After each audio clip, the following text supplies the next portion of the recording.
Human cyborgs are just the beginning. But what could this mean for humanity? This is authored by Robert W. Malone via Who is Robert Malone on Zero Hedge. Ever since I wrote the Substack article on human augmentation and the UK Ministry of Defence and the German military complex, discussing that these two organizations advocate for human augmentation in a report entitled Human Augmentation, the Dawn of a New Paradigm, I've been wondering if the U.S. government, that is to say the U.S. Department of Defense, DoD, and the administrative state which controls it, has developed similar plans. This week I did a little research starting with the keywords human augmentation and DoD, and there it is. The IT began the strategy playbook and battlefield field plan for creating human cyborgs. For those who lust for more stimulation and shaping after reading the following, this Substack also relates to our June 16 Substack entitled ARPA-H Intelligent Community within NIH. To begin with, there are various hints from various government agencies that human augmentation research is underway and has been ongoing for a number of years. For instance, in this article, Inside the Military's New Office for Cyborgs 2014, DARPA's Arati Prahakar tells Defense One that cutting-edge biology research is the future of national security. The ability to link human brains to machines, create new life forms, and build Star Trek-style disease detectors will be the focus of a new Defense Department office soon. The new office, named the Biological Technology Office, or BTO, will serve as a clearinghouse for Defense Advanced Research Project Agency, or DARPA, programs into brain research, synthetic biology, and epidemiology. The office will cover everything from brewing up tomorrow's bioweapon detectors and connecting humans to computers to designing entirely new types of super strong living materials that could form the basis of future devices. And here are the key areas in more detail. The author does let the cat out of the bag, so to speak, by his use of the word cyborg in the article's title. That is the military's new office for cyborgs, but the actual content of the article does little to enlighten us as to what the DoD actually has planned. It's getting hard to tell who is driving the bus here, the Pentagon or Paramount Pictures script writers. Do DARPA locker rooms have pin-ups of Jerry Ryan? Do androids dream of electric sheep? Is Bruce Sterling actually a deep state operative and CIA consultant? Moving on to more recent news. Another fascinating title, an article. This research was a little link following the breadcrumbs to Granny's house. Researchers help DoD consider challenges of human enhancement. DevCom, DEVCOM, CBS Public Affairs, November 18, 2019. Peter Emanuel, PhD, the Army Senior Research Scientist for Bioengineering, sees a future 30 years from now where a U.S. soldier can direct a swarm of drones in battle through a direct brain-to-machine connection using a neural implant. The implant also allows him to see exactly what each of those drones is seeing and then digitally integrate this information in his brain and send it as data to other machines, fellow soldiers, or his command and control element. This is a little more helpful. Note that the person being interviewed for this article is Dr. Peter Emanuel. It's important later on in the Substack, trust me. It is a where Waldo kind of thing. Where's Waldo? Also interesting, now that the DoD is using the language human enhancement, quote unquote, so much softer and gentler than human cyborg, don't you think? And this article is even a little more current of note. The COVID crisis most definitely took the spotlight of the whole human cyborg research agenda. Something tells me that the DoD didn't mind that too much. U.S. Space Force Chief Scientist says human augmentation imperative. Defense Post, May 5th, 2021. Today, we're on the brink of a new age, the age of human augmentation. Human augmentation should be embraced by the West to keep up with the competition, U.S. Space Force Chief Scientist Dr. Joel Moser said during an event last week at the Air Force Research Laboratory. Moser said, "In our business of national defense, it's imperative that we embrace this new age lest we fall behind our strategic competitors." Moser added that unprecedented developments are forthcoming in areas such as artificial intelligence, which will allow the military to craft tactics and strategies that no human could. Autonomous programs will eventually provide real-time advice to commanders, and multiple autonomous agents will be able to assist commanders and decision-makers in reconnaissance and fire control.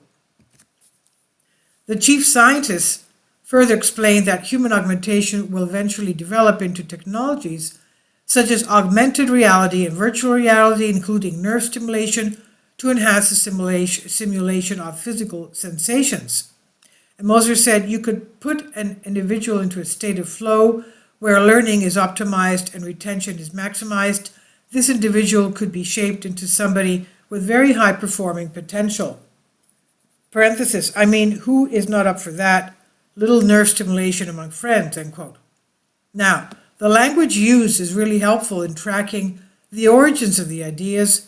Bruce Sterling's classic cyberpunk novel, Shish Matrix, is all about the conflict between shapers and mechanists, shapers being the group that alters the body through genetic modification and specialized mental training, and mechanists are the group that modifies bodies through computer software and external alterations.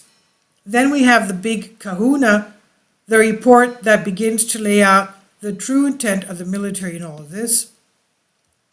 This large year-long assessment, commissioned by the Office of Undersecretary of Defense for Research and Engineering, conducted by DoD Biotechnologies for Human Health and Human Performance Council, was published in the end of 2019. It's entitled U.S. Army Combat Capabilities Developing Command Chemical Biological Center, Cyborg Soldier 2050, Human-Machine Fusion and the Implications for the Future of the DoD. That's what it's called. Cyborg Soldier 250, Human-Machine Fusion, Implication of the Future of the DoD. And the abstract of that assessment reads this: the Office of the Undersecretary of Defense for Research and Engineering, Alexandria, Virginia, established the DoD Biotechnologies for Health and Human Performance Council, BHPC, study group to continually assess research and development in biotechnology. BHPC group assesses scientific advances for improved health and performance with potentially military applications, identifies corresponding risks and opportunities, and ethical, legal, and social implications, and provides senior leadership with recommendations for mitigating adversarial threats and maximizing opportunities for future U.S. forces. At the direction of the BHPC Executive Committee, the BHPC study group conducted a year-long assessment titled Cyborg Soldier 250, Human-Machine Fusion and the Impact for the Future of the DoD. The primary objective of this effort was to forecast and evaluate the military implications of machines that are physically integrated with the human body to augment and enhance human performance over the next 30 years. This report summarizes this assessment and findings, identifies 4 potential military use cases for new technologies in this area, and assesses their impact upon the DoD organizational structure, warfighting doctrine and tactics, and interoperability with U.S. allies and civil society. This analysis was made public when published, but then COVID crisis soon overwhelmed us all and it quickly faded from public memory. If you didn't read this report back at the beginning of 2020, or if you've forgotten about it, below is the executive summary in its 50-page report, and you'll find it here. Now, the rabbit hole, then let me lead to DARPA website, and wow, the research to create human cyborg is actually happening. A quick glance at the Biological Technology Office at DARPA reveals that programmatic goals of building cyborg capabilities are being conducted at an astounding rate The web page search engine allows the search of non-classified programs already being developed, so one can go to the site and envision many, if not most of these technologies listed as being used for warfare. The military is developing human augmentation for military uses, not civilian. This is important to keep in mind. Safe Genes. Dr. Ann Cheever writes, the Safe Genes program supports force protection and military health and readiness by protecting service members from accidental or intentional misuse of genome editing technologies. Additional work will leverage advances in gene editing technology to expedite development of advanced prophylactic and therapeutic treatments against gene editors. Advances within the program will ensure the United States remains at the vanguard of the broadly accessible and rapidly progressing field of gene editing. And they call this Safe Genes. Teams work across three primary technical focuses to develop tools to control, counter, and even reverse the effects of genome editing. Next Generation Non-Surgical Neurotechnology Program aims to develop high-performance bi-directional brain-machine interfaces for able-bodied service members. The research activities that are being conducted by DARPA and the DoD are considerable. Even the small sampling of abstract published above only begins to document just how large this endeavor is. The military is already working on propaganda to reverse negative cultural narratives of enhancement technology. So once again, we're being played before we even know what the playing field even looks like. So we have all seen that movie too. Now, the bioethics of human augmentations are complex. The regulatory processes must be developed before the technologies come into being, not the other way around. People must envision how these technologies will be used in civilian life, in military life, and as life-saving treatments. People need to decide if and which of these technologies really are for the good of society. People need to become involved now. That starts with education, which begins with transparency by our government. And in future Substacks, I hope that you and I will begin to explore the bioethics, the impact of these technologies, privacy issues, the targets, future visions of society, and just what this all means. After all, what could possibly go wrong? And this is from the Substack from Robert Malone, Robert W. Malone, via Who is Robert Malone on Zero Hedge. Please leave your comments. Thank you for your support. Kindly support my Patreon account. The daily posts are 5 videos daily, and they are totally different from what I have on my YouTube channel.